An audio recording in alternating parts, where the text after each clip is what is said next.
ದಾರಿಲೆ ಕೈ ಕೊಡುತ್ತೆ ಯಾವಾಗ್ಲೂ, ಅದು ಈ ಕಾಡಲ್ಲಿ.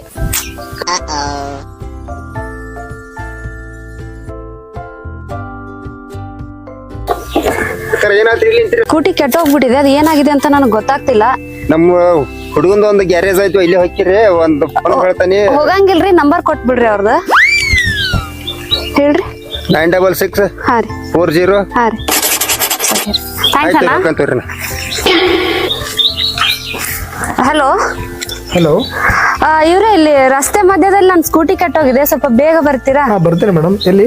ಹಾ, ಅದೇನೇ ಪೇಮೆಂಟ್ ಇದ್ರು ಮಾಡ್ತೀನಿ, ಬನ್ನಿ ಎಲ್ಲ. ಎಲ್ಲಿಗೆ ಬರ್ಬೇಕಂತೆ? ಹಾ ಹಾ, ಹುಬ್ಳಿ ರೋಡ್ ನೋಡ್ರಿ. ಹಾ, ಥ್ಯಾಂಕ್ ಯು.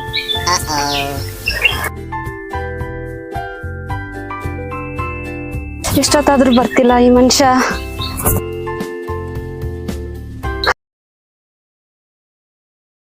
ಹಲೋ. ಹಾ ಮೇಡಮ್, ಬರ್ತಾ ಇದ್ದೀನಿ ಮೇಡಮ್. ಸರ್, ನಾನು 10-15 ನಿಮಿಷದಿಂದ ವೇಟ್ ಮಾಡ್ತಾ ಇದ್ದೀನಿ, ನೀವು ಅವಾಗ್ಲೇ ಬರ್ತೀನಿ ಅಂತ ಹೇಳಿದ್ರಿ. ಅದೇ ರಸ್ತೆಯಲ್ಲಿ ಇದ್ದೀನಿ ಮೇಡಮ್, ಬಂದೆ. ಅಲ್ಲ, ಈ ಕಾಡಿನ ರಸ್ತೆದಲ್ಲಿ ಒಬ್ಳೆ ನಿಂತ್ಕೊಂಡಿದ್ದೀನಿ ನಾನು, ಈ ರಸ್ತೆದಲ್ಲಿ ಯಾರು ಕೂಡ ಇಲ್ಲ. ವಾಕ್ ಮಾಡ್ತಾ ಬರ್ತಾ ಇದ್ದೀನಿ ಮೇಡಮ್. ಸ್ವಲ್ಪ ಬೇಗ ಬನ್ನಿ ಮೇಡಮ್, ಸ್ವಲ್ಪ ಲೊಕೇಶನ್ ಶೇರ್ ಮಾಡಿ ಮೇಡಮ್. ಹಾ ಹಾ, ಲೊಕೇಶನ್ ಶೇರ್ ಮಾಡ್ತೀನಿ. Thank you. ಲೊಕೇಶನ್ ಅವಾಗ್ಲೇ ಕೇಳಿದ್ರೆ ಆಗ್ತಿರ್ಲಿಲ್ವಾ ಈ ಅಪ್ಪನಿಗೆ?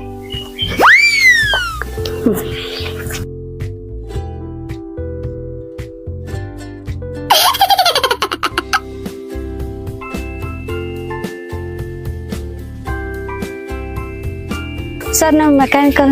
ಹೌದು ಮೇಡಮ್. ನನ್ನ ಸ್ಕೂಟಿ ಏನಾಗಿದೆ ಅಂತ ಗೊತ್ತಾಗ್ತಿಲ್ಲ, ಸ್ವಲ್ಪ ಚೆಕ್ ಮಾಡಿ ಅಲ್ಲ. Okay madam. ಏನ್ ಮೇಡಮ್, ಬಂದಾಯ್ತಾ ಗಾಡಿ? ಹಾ, ಸಡನ್ ಆಗಿ ಬಂದಾಯ್ತು. ಓಕೆ. ಪೆಟ್ರೋಲ್ ಹಾಕಿದ್ದೀರಲ್ಲ ಮೇಡಮ್? ಹಾಕಿದ್ದೀನಿ. ಹಾಕಿದ್ದೀರಲ್ಲ? ಓಕೆ.